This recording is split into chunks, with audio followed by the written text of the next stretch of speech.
ఈ crime case గురించి మాట్లాడే ముందు ఈ వీడియో చూడాలి మీ అందరూ. ఈ వీడియో చూసే ముందు క్లియర్‌గా అబ్జర్వ్ చేయండి. She looked over, stared at the camera, and motioned to the area under each of her eyes with her index finger. ఈ వీడియో చూడగానే మీ అందరికి ఏమనిపిస్తుంది? అమ్మాయి చాలా బాగుంది, క్యూట్‌గా ఎక్స్‌ప్రెషన్స్ ఇస్తుంది అని చెప్పేసి అనిపిస్తుంది కదా! ఈ అమ్మాయి తన సొంత అమ్మనే 79 సార్లు కత్తితో పొడి చేసి చంపేసింది. చంపేసి తన ఇంటి పక్కనున్న పొదల్లో దాక్కుంది. తర్వాత రోజు పోలీసులకు దొరికితే అవును నేనే చంపేశాను అని చెప్పేసి ఒప్పుకుంది. ఈ వీడియో వైరల్ అవ్వడానికి కారణం టిక్‌టాక్.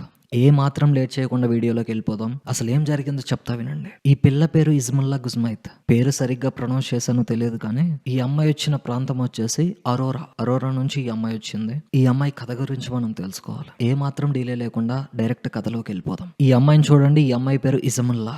1995లో పుట్టింది. తండ్రి పేరు రిచర్డ్, తల్లి పేరు యూన్ మీ హాయ్.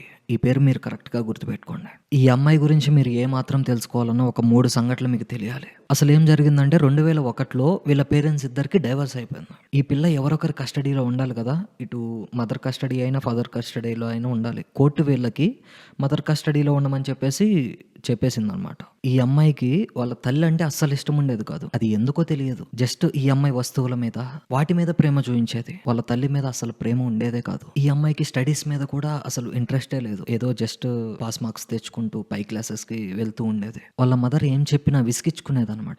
సింపుల్ ఎగ్జాంపుల్ చెప్తా వినండి. అసలు ఏం జరిగిందంటే ఈ అమ్మాయికి 7 సంవత్సరాలు ఉన్నప్పుడు అమ్మాయి తిన్న ప్లేట్ జస్ట్ నువ్వు కడుక్కోవచ్చు కదా అని చెప్పేసి చెప్తే వాళ్ళ మదర్ మీదే కొట్లాటకు వెళ్ళి వాళ్ళ మదర్‌ని తిట్టేసి వెళ్ళిపోయింది వాళ్ళ ఫ్రెండ్స్ ఇంటికి వెళ్ళి జస్ట్ ఒక ఫోన్ కాల్ కూడా చేయకుండా వెళ్ళేది. ఒక్కసారి మీరు ఊహించుకోండి, ఆ తల్లి ప్లేస్‌లో మనం గానుంటే ఎంత బాధేస్తదో. ఇంకొక ఎగ్జాంపుల్ చెప్తా వినండి. ఈ తల్లిదండ్రులు ఇద్దరు ఆన్ పేపర్ విడిపోయారు కానీ వీళ్ళిద్దరూ కలిసి ఒకటే స్టూడియోలో వర్క్ చేస్తున్నారు. ఈ అమ్మాయికి ఏం అర్థమయ్యేది కాదు. వీళ్ళిద్దరూ కలిసే వర్క్ చేస్తున్నారు. ఈ తల్లికి ఒక బాయ్ ఫ్రెండ్ ఉన్నాడు అని చెప్పేసి ఈ అమ్మాయికి ఏం అర్థమయ్యేది కాదు. కన్‌ఫ్యూజన్‌లో పడిపోయేదన్నమాట. వీటన్నిటికి వీళ్ళని ఈ తల్లే అనుకునేది. మీరే చెప్పండి, ఒక ఆర్టిస్ట్‌కి ఎంత డబ్బులొస్తాయి? చుట్టూ చూస్తే వాళ్ళ ఫ్రెండ్స్ అందరూ ఎంజాయ్ చేసేవాళ్ళంట.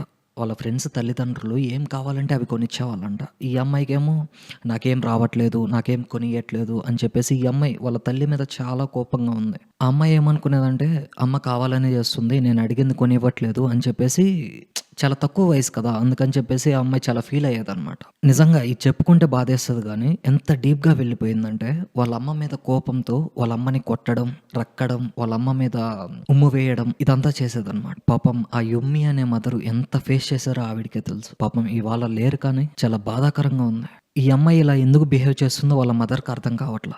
ఇంట్లో ఫాదర్ లాంటి క్యారెక్టర్ లేకపోవడమే అందుకే ఇలా బిహేవ్ చేస్తుంది అనుకుంది వాళ్ళ మదర్. అందుకని చెప్పేసి వాళ్ళ ఫాదర్ దగ్గరికి ఈ అమ్మాయిని పంపించేసిందనమాట. ఈ అమ్మాయి అక్కడికెళ్ళేసి వాళ్ళ ఫాదర్ దగ్గర చాలా అంటే చాలా హ్యాపీగా ఉంది. ఎలా అంటే డాడ్ లిటిల్ ప్రిన్సెస్ లాగా. వాళ్ళ ఫాదర్ ఏమనుకునేవాడంటే వాళ్ళ అమ్మ అబద్ధం చెప్తుందేమో, పాపకి స్కూల్ వాళ్ళ ఇంటి నుంచి దగ్గరేమో అనుకుని వాళ్ళ ఫాదర్ కూడా ఒక 3-4 డేస్ ఉంచుకొని అమ్మాయిని మళ్ళీ వాళ్ళ మదర్ ఇంటికి పంపించేవాడంట. వాళ్ళ మదర్ ఇంటికి వెళ్ళగానే మళ్ళీ నార్మల్. ఇంకా లాభం లేదు అని చెప్పేసి ఆ బాయ్ ఫ్రెండ్ ఎవరైతే ఉన్నాడో రాయిన్ హాయ్ ఆ అబ్బాయి పేరు, అందుకే ఈవిడి పేరు హుమ్మి హాయ్ అయింది. ఆ బాయ్ ఫ్రెండ్‌ని ఎప్పుడైతే పెళ్లి చేసుకున్నదో ఇంకా అప్పటి నుంచి రచ్చ రంబోలనే. ఆల్రెడీ వాళ్ళిద్దరు బాయ్ ఫ్రెండ్, గర్ల్ ఫ్రెండ్సే. ఈ పిల్లకి ఒక తండ్రి ఉండాలని చెప్పేసి ఆ అబ్బాయిని పెళ్లి చేసుకొని ఇంటికి తీసుకొస్తే సిట్యుయేషన్ డిఫరెంట్ అయిపోయింది ఇంకా. ఇప్పుడు ఈ పాప పాయింట్ ఆఫ్ వ్యూలో మనం చూస్తే అది చూడడానికి చాలా అసభ్యకరంగానే ఒకసారి చూసే ప్రయత్నం చేద్దాం. ఈ రైమ్ హాయ్ అనే వ్యక్తి ఒక ఫాదర్ ఎలా అయితే నడుచుకుంటాడో అలానే నడుచుకున్నాడు. ఈ అమ్మాయికి ఏం కావాలంటే అవి కొనిస్తున్నాడు, ఎలా కావాలంటే అలా లైఫ్ ఎంజాయ్ చేస్తున్నాడు. కానీ ఈ అమ్మాయికి నచ్చట్లా. ఈ పాప అతన్నే తిడుతుంది. ఇష్టం వచ్చినట్లు ఎలా పడితే అలా తిడుతుంది. వాళ్ళ అమ్మ అయితే ఊరుకుంటది, అతను ఊరుకోడు కదా. అతను కూడా రిటర్న్ లో తిట్టడం స్టార్ట్ చేశాడు. వీళ్ళిద్దరూ ఇలా గొడవ పడుతున్న టైంలో వాళ్ళ అమ్మ చూసిందనమాట. వాళ్ళ అమ్మ చూసి ఈ పాప గురించి వాళ్ళ అమ్మకి ఆల్రెడీ తెలుసు. అందుకని చెప్పేసి ఆయన్ని సేవ్ చేయడానికి ఈ పాపని తిట్టేదనమాట. వాళ్ళ అమ్మ మీద చాలా కోపం పెంచుకుంది ఈ పాప. ఒక్కసారి ఈ పిల్ల పాయింట్ ఆఫ్ వ్యూలో చూద్దాం. ఈ పిల్ల ఏమనుకుంటుందంటే ఇంట్లో ఇప్పటిదాకా ఒక విలనే ఉండేవాళ్ళు, ఇప్పటి నుంచి 2 విలన్స్ అయ్యారు అని చెప్పేసి అనుకుందనమాట. ఆ పిల్లకి చాలా ఇరిటేటింగ్ గా ఉంది. అటు చూస్తే స్టడీస్ లేదు, డిగ్రీ సంగతి దేవుడికి ఎరుకు. అది ఎలాగోలా కంప్లీట్ చేయాలి అని చెప్పేసి వాళ్ళ మదర్ చాలా తపన పడేదన్నమాట. కొన్ని రోజులకి ఏం చేసిందంటే ఈ అమ్మాయి అసలు కాలేజ్కి వెళ్ళడమే ఆపేసింది. ఇంకా ఎగ్జామ్స్ రాయట్లా. ప్రిన్సిపల్ సార్ వాళ్ళ మదర్ ని పిలిచి ఇంకా మీ అమ్మాయి ఎగ్జామ్స్ రాసినా పాస్ అవ్వదు అని చెప్పేసి గట్టిగా చెప్పేశాడు అనమాట. చెప్పేస్తే వాళ్ళ మదర్ ఏమనుకుందంటే, ఓకే సరే చూద్దాంలే, స్టడీసే కాదు కదా, స్టడీసే లైఫ్ కాదు కదా, ఇంకోటి ఏదైనా చూసే ప్రయత్నం చేద్దామని చెప్పేసి ఆ అమ్మాయిని ఇంట్లోనే కూర్చోబెట్టి స్టూడియోకి వెళ్తూ డబ్బులు కూడబెట్టుకుని ఈ అమ్మాయి కోసం ఏం కావాలంటే అది, ఏది అడిగితే అది ఇస్తూనే ఉండేదంట. వీళ్ళ మదర్ ఒక రోజు ఇంటికి నడుచుకుంటూ వస్తుంటే, వీళ్ళ ఇల్లు ఇండిపెండెంట్ హౌస్ అంట. ఒక సైడ్ నుంచి ఒక అబ్బాయి షర్ట్ లేకుండా దూకి వెళ్ళిపోవడం చూసిందంట వీళ్ళ మదర్. అప్పటికే ఈ అమ్మాయిని తిడుతుందంట. ఈ అమ్మాయిని ఒకసారి గట్టిగా హెచ్చరించిందంట. ఎందుకు ఇలా చేస్తున్నావు అది ఇది అని చెప్పేసి గట్టిగా అడిగితే, నా ఇష్టం అది ఇది అని చెప్పేసి వాళ్ళ మదర్నే కొట్టడం స్టార్ట్ చేసిందంట. కొన్ని రోజులకి ఏమైందంటే వీళ్ళ మదర్ ఏం గమనించిందంటే, ఒక అబ్బాయితో కాదు చాలా మంది అబ్బాయిలతో రిలేషన్ లో ఉండడం గమనించింది. గమనించి ఇంకా అమ్మాయి దగ్గరికి వెళ్ళి కూర్చొని చెప్పిందంట, ఎందుకు ఇలా చేస్తున్నావు, నీ ఏజ్ కి ఇది కరెక్ట్ కాదు అని చెప్పేసి, ఇలా మల్టిపుల్ అబ్బాయిలతో తిరగడం అసలు కరెక్టే కాదు అని చెప్పేసి వాళ్ళ మదర్ గట్టిగా చెప్పిందంట. ఇది చెప్పాలంటే చాలా పెద్ద కథ, ఇది చిన్నగా చెప్పడానికి ట్రై చేస్తా. డైరెక్ట్ ఆగస్టు 27, 2013 లోకి వెళ్ళిపోదాం. ఈ అమ్మాయి వాళ్ళ మదర్ కి మెసేజ్ చేసిందంట, వాట్సాప్ లో మెసేజ్ చేసిందంట. ఆ మెసేజ్ ఈ స్టెప్ ఫాదర్ ఎవరైతే ఉన్నారో అతను చూశాడంట.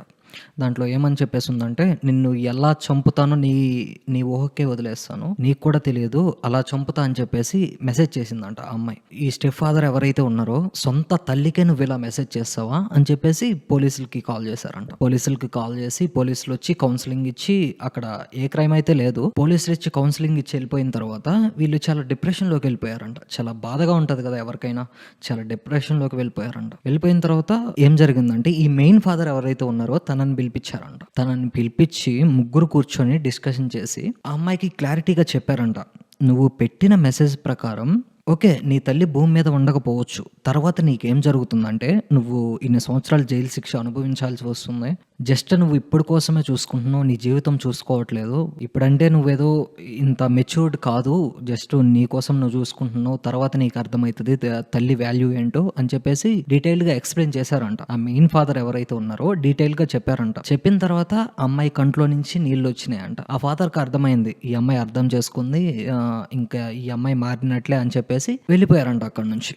ఈ డిస్కషన్ జరిగిన ఎగ్జాక్ట్గా 24 hours తర్వాత ఏమైందంటే, పైన వీళ్ళ మదర్ స్నానం చేస్తుందంట. ఈ రైన్ ఎవరైతే ఉన్నారో స్టెప్ ఫాదర్ తను కింద పడుకొని ఉన్నాడంట. తను స్నానం చేస్తున్నట్లు షవర్ సౌండ్ కూడా వచ్చిందంట. ఇతను మెల్లమెల్లగా నిద్రలోకి వెళ్ళిపోయాడంట. ఆ షవర్ సౌండ్ ఏమైందంటే మెల్లగా పెరిగి పెరిగి పెరిగి ఒక్కసారి గట్టిగా సౌండ్ వచ్చిందంట. గట్టిగా సౌండ్ వస్తే ఈ స్టెప్ ఫాదర్ ఎవరైతే ఉన్నారో తను ఉలిక్కి పడి లేచాడంట. పైనుంచి గట్టిగా సౌండ్స్ వస్తున్నాయంట.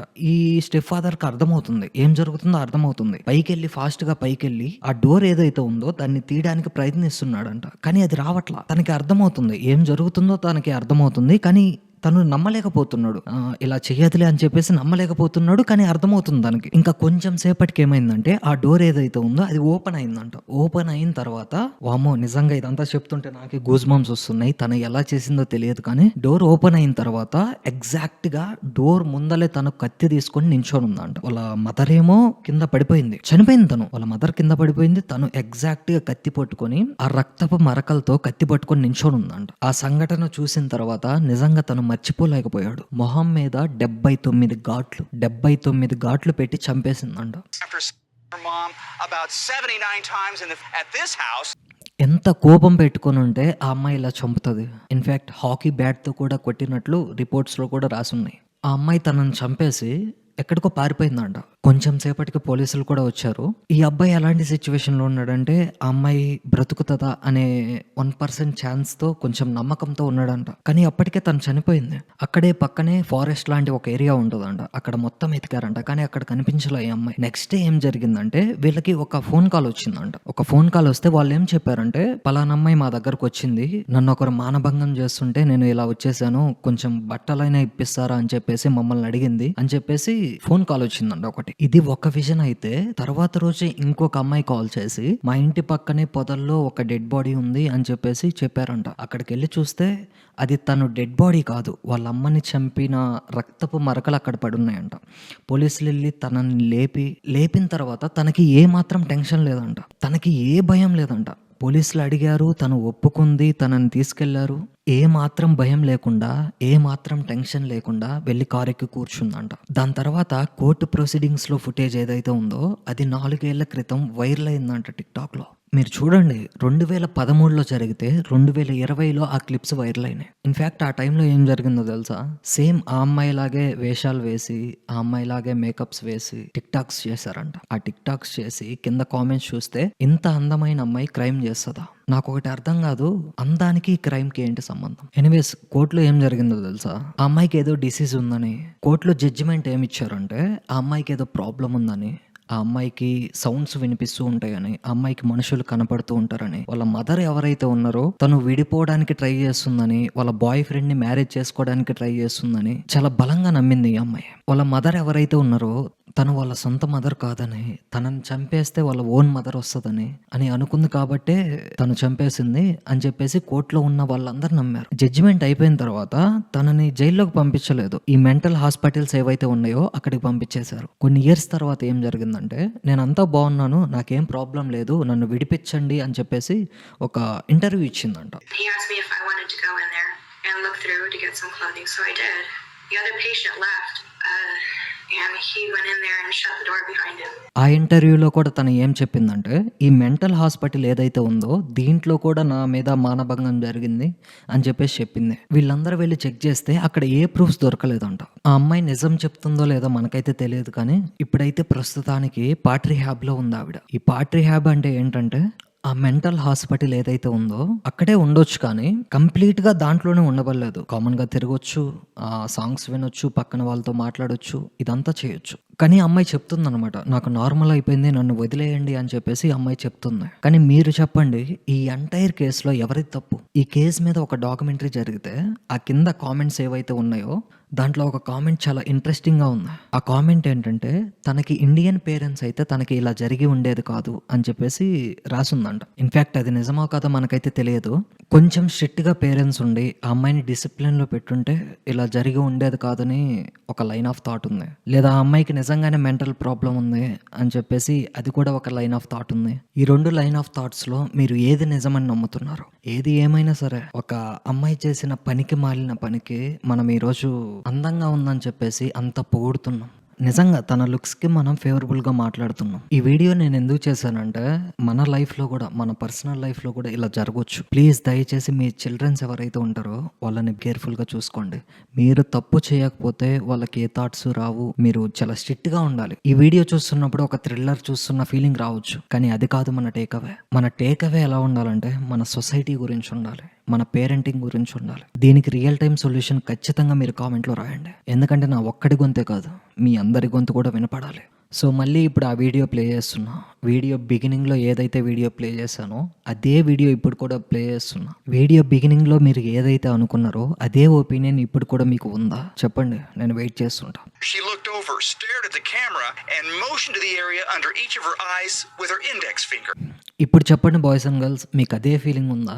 అమ్మాయిని చూడగానే అదే అనుభూతి కలిగిందా? ఏం ఫీల్ అవుతున్నారు? ఇన్‌ఫాక్ట్ ఈ వీడియో ఎవరైతే చూస్తున్నారో ముఖ్యంగా ఈ కాలేజ్ స్టూడెంట్స్ ఎవరైతే ఉన్నారో మీరు అనుకోవచ్చు నాకు బైక్ కొనివ్వలేదు, నేను అడిగిన వాచ్ కొనివ్వలేదు అని చెప్పేసి మీ పేరెంట్స్కి మించినవి మీరు అడుగుతూ ఉండొచ్చు. కానీ వాళ్ళు ఏం పని చేస్తున్నారో, ఎంత సేవ్ చేస్తున్నారో, మీకోసం ఎంత దాచిపెడుతున్నారో అది అర్థం చేసుకోండి. మీరు అర్థం చేసుకోకుండా మా పేరెంట్స్ నాకు అది ఇవ్వలేదు, ఇది ఇవ్వలేదు అని చెప్పేసి వాళ్ళ మీద కోప్పడితే మీకు ఏది రాదు. నేను ఈ మధ్యన ఇన్స్టాగ్రామ్ లో ఒక వీడియో చూసా. ఆ వీడియోలో ఏముందంటే ఆ అబ్బాయికి వాళ్ళ ఫాదర్ బైక్ కొని పెట్టాడు. వాళ్ళ ఫాదర్ ఎలా ఉన్నాడంటే తను ఒక పంచి కట్టుకొని బ్యాక్ సైడ్ నించొని ఏదో హ్యాపీతో ఏదో బాధతో ఉన్నాడు. ఈ అబ్బాయి ఎవరైతే ఉన్నారో తను హ్యాపీగా దాని మీద రెడ్ క్లాత్ వేసి ఆ పక్కన ఒక ఇద్దరు షార్ట్స్ ఏవైతే ఉన్నాయో అవి తిప్పి ఇట్లా కొడతారు కదా, అవి వచ్చి పడతాయి కదా, అంత హ్యాపీ తోటి ఆ రెడ్ క్లాత్ తీసి ఎంత హ్యాపీగా ఉన్నాడంటే ఆ వెనక ఉన్న తండ్రి బాధ అర్థం చేసుకోవట్లే అబ్బాయి. నిజంగా అది చూసిన తర్వాత నాకే చాలా బాధ వేసింది. అసలు వీడికి ఎంత హ్యాపీనెస్ ఉందంటే కారణం ఆ వెనక ఉన్న తండ్రి ఎంత కష్టపడి ఉంటాడు.